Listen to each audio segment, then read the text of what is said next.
SBI ক্লার্কের প্রিলিমিনারিতে quantitative অ্যাপটিটিউডের arithmetic কী কী আসতে পারে বা কোন কোন চ্যাপ্টারগুলো সব থেকে বেশি ইম্পর্টেন্ট এবং সেগুলো থেকে কতগুলো প্রশ্ন আসতে পারে সেটা নিয়ে কিন্তু একটা ডিটেল আলোচনা করব।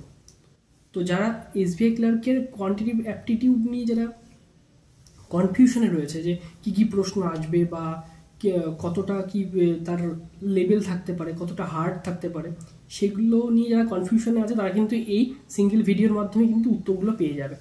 তো তাই বলবো ভিডিওটা খুবই ইম্পর্টেন্ট হতে চলেছে। ভিডিওটা শুরু থেকে শেষ অবধি অবশ্যই দেখবে, কোনো রকম স্কিপ করবে না। স্কিপ করলে কিন্তু তোমাদের অনেক কিছু মিস হয়ে যাবে। তো যাই হোক, যারা চ্যানেলে নতুন তারা অবশ্যই চ্যানেলটিকে সাবস্ক্রাইব করে দিও, আর ভিডিওটা ভালো লাগলে অবশ্যই একটা লাইক করো। দেখো, এসবিআই ক্লার্কের কোয়ান্টিটিভ অ্যাপটিটিউডের যে পোর্শনটা রয়েছে সেইখানে 35টা প্রশ্ন থাকবে। তোমরা যদি ভেবে থাকো যে শুধুমাত্র simplification, quantitative aptitude, number series, data interpretation এগুলো করে তুমি পরীক্ষাটা কোয়ালিফাই করবে, সেটা কিন্তু সম্ভব হবে না। তোমার কিন্তু অ্যারিথমেটিকের পোর্শনটাও কিন্তু অ্যাটেম্প করতে হবে। তো তার জন্য তুমি কোন কোন চ্যাপ্টারে বিশেষ করে নজর রাখবে এবং কী কী ধরনের প্রশ্নগুলোর দিকে নজর রাখবে সেটা তোমাকে জানতে হবে। দেখো, এসবিআই ক্লার্কের বলো বা ব্যাংকিং লেভেলের যে সমস্ত ক্লারিক্যাল এক্সামগুলো হয় তাতে কিন্তু অ্যারিথমেটিকের বিশেষ করে কয়েকটা চ্যাপ্টার রয়েছে যেগুলো কিন্তু খুব ইম্পর্টেন্ট। তো তার মধ্যে সেগুলো হচ্ছে প্রফিট অ্যান্ড লস। প্রথমেই আসবে প্রফিট অ্যান্ড লস, তারপরে রয়েছে কি পার্টনারশিপ, ঠিক আছে, তারপরে আছে কি time and distance, time and work, তারপরে মিক্সচার অ্যান্ড প্রপোর্শন যেটা রয়েছে, ঠিক আছে, তারপরে মেনসুরেশনের কিছু পোর্শন রয়েছে, টাইম অ্যান্ড ওয়ার্ক আছে, তারপরে বোট অ্যান্ড স্ট্রিম আছে। এই যে চ্যাপ্টারগুলোর কথা বললাম, পাশাপাশি রয়েছে পার্সেন্টেজ, ঠিক আছে। এই যে চ্যাপ্টারগুলোর কথা বললাম এগুলো কিন্তু সব থেকে বেশি ইম্পর্ট্যান্ট। প্রতিটা চ্যাপ্টার থেকেই দুটো করে অথবা একটা করে প্রশ্ন কিন্তু তুমি তোমার পরীক্ষার হলে কিন্তু গিয়ে দেখতে পাবে, ঠিক আছে। প্রথমেই চলে আসি পার্টনারশিপের প্রশ্ন। পার্টনারশিপে এসবিআই ক্লার্কে, ঠিক আছে, আমি বলে দিচ্ছি, মিলিয়ে নেবে। পরীক্ষা দিয়ে আসার পরে আমার এই ভিডিওটা একবার যখন দেখে নেবে তখন বুঝতে পারবে যে ভিডিওটা কতটা ইম্পর্টেন্ট ছিল। পার্টনারশিপ থেকে তিনজন পার্টনার দিয়ে যে অঙ্কগুলো হয়, ঠিক আছে, এ বি সি বা নাম ধরে যদি দেওয়া থাকে সেখানে দেখতে পাবে তিনজন পার্টনার, তারা তাদের বিজনেসে প্রথমে এত টাকা ইনভেস্ট করছে, তারপরে একজন 6 মাস পরে বেরিয়ে যাচ্ছে বিজনেস থেকে বা 4 মাস পরে বেরিয়ে যাচ্ছে বিজনেস থেকে, তারপরে আরও একজন যোগ হচ্ছে বিজনেসে। এই যে ধরনের প্রবলেমগুলো সেটা কিন্তু পার্টনারশিপের ক্ষেত্রে খুব ইম্পর্ট্যান্ট। এই ধরনের অঙ্কগুলো কিন্তু আমরা অবশ্যই প্র্যাকটিস করে যাও। এটা গেলে পার্টনারশিপের ক্ষেত্রে। প্রফিট অ্যান্ড লসের ক্ষেত্রে কি? প্রফিট অ্যান্ড লসের ক্ষেত্রে যেগুলো ডিসঅনেস্ট বিজনেসম্যান দিয়ে যে প্রশ্নগুলো থাকে, যে দুধের সাথে জল মিশিয়ে বিক্রি করছে বা ফলস ওয়েট ইউজ করছে, এই যে রিলেটেড প্রশ্নগুলো এগুলো কিন্তু এসবিআই ক্লার্কের জন্য খুব ইম্পর্ট্যান্ট। তারপরে চলে আসি মেনসুরেশনের রেক্ট্যাঙ্গেল শেপ, সার্কেল শেপ, ঠিক আছে। এই যে 2 ডাইমেনশনাল যে জায়গাগুলো রয়েছে সেগুলো কিন্তু খুবই ইম্পর্ট্যান্ট একটা জায়গা, ঠিক আছে। 2D এবং কিছুটা 3D, এই বিষয়গুলো 3Dর মধ্যে আমি বলবো কিউবয়েড, ঠিক আছে, মানে আয়তঘনাকার এবং ঘনাকার যে শেপ রয়েছে সেটা কিন্তু ইম্পর্ট্যান্ট। তারপরে চলে আসবো যেটা মোস্ট ইম্পর্ট্যান্ট, সেটা হচ্ছে বোট অ্যান্ড স্ট্রিমের মানে তোমার স্রোতের অনুকূল এবং স্রোতের প্রতিকূল দিয়ে যে অঙ্কগুলো থাকবে, মানে ডাউন স্ট্রিম আর আপ স্ট্রিম দিয়ে যে অঙ্কগুলো থাকবে সেগুলো কিন্তু তোমাকে করতেই হবে, ঠিক আছে।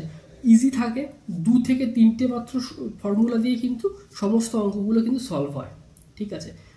কোনো অঙ্কে ডিস্টেন্সটা বলে দেয়, আর কোনো অঙ্কে কিন্তু ডিস্টেন্সটা তোমাকে ক্যালকুলেট করে বের করতে হবে। তো এই যে প্রশ্নগুলো বোট অ্যান্ড স্ট্রিম রিলেটেড, এটা কিন্তু ইম্পর্টেন্ট। তারপরের চ্যাপ্টারে চলে আসছি, তারপরে কিন্তু মিক্সচার এবং অ্যালিগেশনের যে অঙ্কগুলো রয়েছে, ঠিক আছে। আবার পাশাপাশি মিক্সচার এবং অ্যালিগেশনের সাথে রেশিও এবং প্রপোর্শন, এই দুটোকে মিলিয়ে কিন্তু এক ধরনের প্রশ্ন হয়, সেগুলো কিন্তু তোমাদেরকে দেখে রাখতে হবে। যদি ডিরেক্ট রেশিও দিয়ে না থাকে তাহলে সেখানে পার্সেন্টেজটা ঢুকিয়ে দেবে, মানে মিক্সচার অ্যালিগেশনের সাথে কিন্তু তোমার রেশিও প্রপোর্শন বা পার্সেন্টেজ, এই দুটোকে একসাথে করে যে সমস্ত প্রশ্নগুলো হয় সেগুলো কিন্তু খুব ইম্পর্ট্যান্ট হয়। ঠিক আছে, তো তোমরা যারা অনেক দিন ধরে প্রিপারেশন নিচ্ছ বা নতুন যারা শুরু করেছো, তারা এই চ্যাপ্টারগুলো আশা করছি শেষ করে দিয়েছো, সেখান থেকে তোমাদের কনসেপ্ট ক্লিয়ার আছে। এই কদিন কিন্তু এই চ্যাপ্টারগুলোর প্রশ্ন একটু বেশি করে প্র্যাকটিস করবে। ঠিক আছে, পার্সেন্টেজ দিয়ে নর্মালি যেরকম হয় যে একটা এক্সাম, একটা স্কুলে এতজন স্টুডেন্ট রয়েছে, এতজন পাস করেছে, তার পার্সেন্টেজ, এই সমস্ত প্রশ্নগুলো ঠিক আছে ইম্পর্টেন্ট। ঠিক আছে, পাশাপাশি যেগুলো আরও যে সমস্ত চ্যাপ্টারগুলো রয়েছে প্রতিটা তো ইম্পর্টেন্ট থাকে, কিন্তু এই চ্যাপ্টারগুলোর উপর বেশি ফোকাস তোমার রাখতে হবে। তুমি যদি এই চ্যাপ্টারগুলোকে বেশি ফোকাস করে এগিয়ে যেতে পারো না, তাহলে তুমি দেখবে যে কোনো ব্যাংকের ক্লারিক্যাল লেভেল এক্সাম বলো, অফিসার লেভেলের এক্সাম বলো, সমস্তগুলোতে কিন্তু তোমার অ্যারিথমেটিকটা নিয়ে কোনো সমস্যা থাকবে না। ঠিক আছে, এবার কোশ্চেনের একটু হেরফের হয়, ক্লারিক্যাল লেভেলে যে কোশ্চেনগুলো আসে অ্যারিথমেটিকের তার থেকে অফিসার লেভেলে একটু টাফ হয়। ঠিক আছে, কিন্তু এই চ্যাপ্টারগুলো কিন্তু মেন ফোকাসে রাখা উচিত। তার পরবর্তীতে যখন তোমরা মেন্স দিতে যাবে সেখানেও এই চ্যাপ্টার রিলেটেড ডেটা ইন্টারপ্রিটেশনগুলো কিন্তু থাকবেই থাকবে। তো এই চ্যাপ্টারগুলোকে ভালো করে ফোকাস করে লাস্ট কদিন যেটা বাকি রয়েছে সেখানে একটু প্র্যাকটিস করে নাও। বিশেষ করে এই প্র্যাকটিসটা করবে কীভাবে সেটা আমি বলবো। এবার দেখো, এই চ্যাপ্টারগুলোকে বেস করে যে সমস্ত কোশ্চেনগুলো আছে সেগুলো তোমরা মকের মাধ্যমে প্র্যাকটিস করে নাও, কারণ এখন টাইম খুবই কম।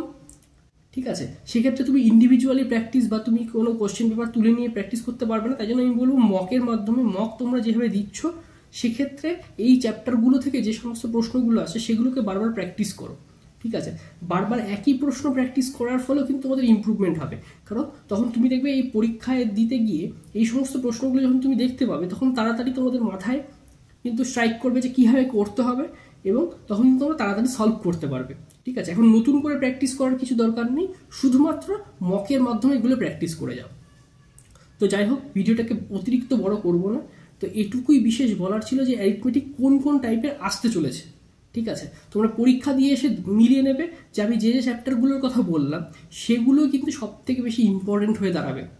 ঠিক আছে, তো ভিডিওটা এই পর্যন্তই থাকছে।